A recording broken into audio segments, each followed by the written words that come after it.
চাঁদ লেগেছে আমরা ভেবে করবো কি চাঁদের গায়ে চাঁদ লেগেছে আমরা ভেবে করবো কি চাঁদের গায়ে চাঁদ লেগেছে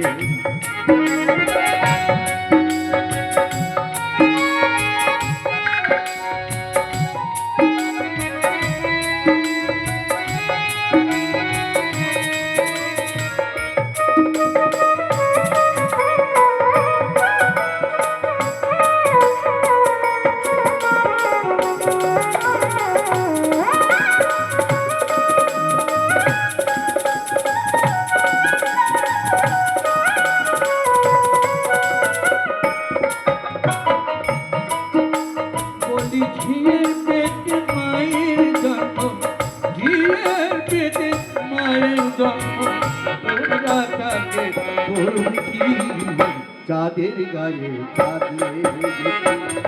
আমরা ভেবে করবো কি চাঁদের গায়ে চাঁদ লেগেছে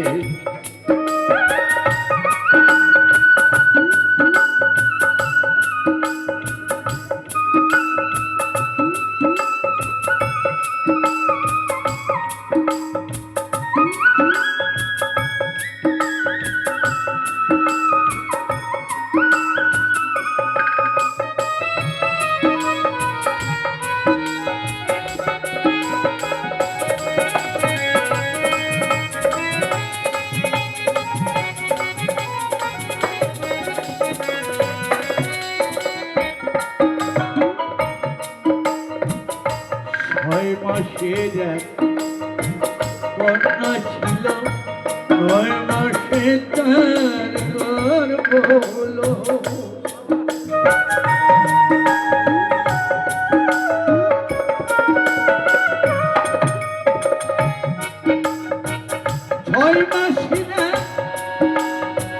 কন্যা ছিল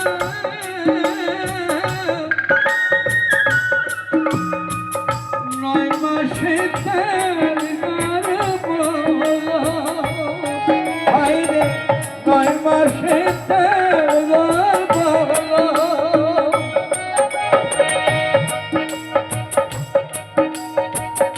11 মাসে 3টি সন্তান 11 মাসে 3টি সন্তান কন্যা করবে চাঁদের গায়ে চাঁদ লেগেছে আমরা ভেবে করবো কি চাঁদের গায়ে চাঁদ লেগেছে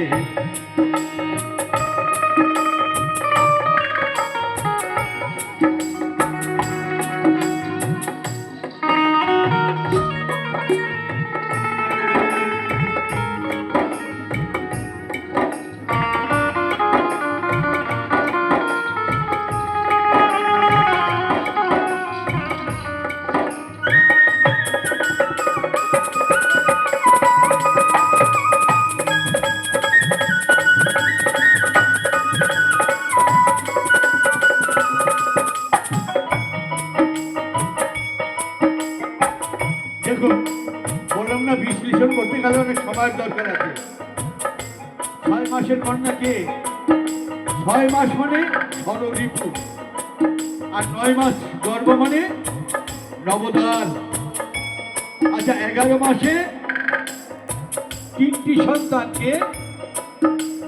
একটি ছেলে হোক আর যাই হোক তার ভিতরে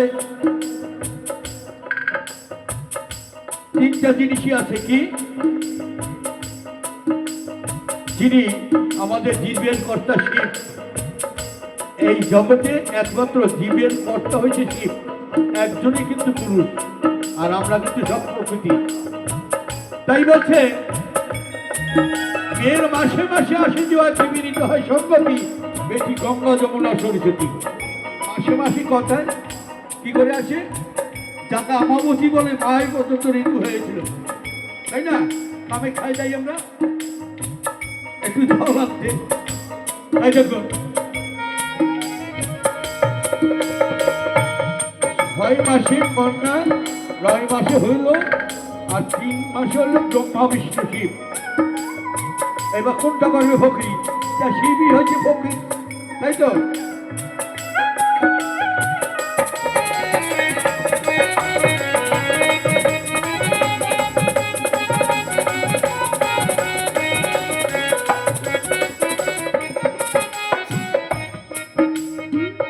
ঘর আছে তার দুয়ার নাই, যখন গর্বে ছিলাম। লোক আছে তার বাক্য নাই গো, হায় হায় লোক আছে তার বাক্য নাই গো। কে তাহারি আহার জোগায়, কে তাহারি আহার জোগায়, কে দেবে সন্তাবাতি। চাঁদের গায়ে চাঁদ লেগে আমরা ভেবে করব কি, চাঁদের গায়ে চাঁদ লেগেছে।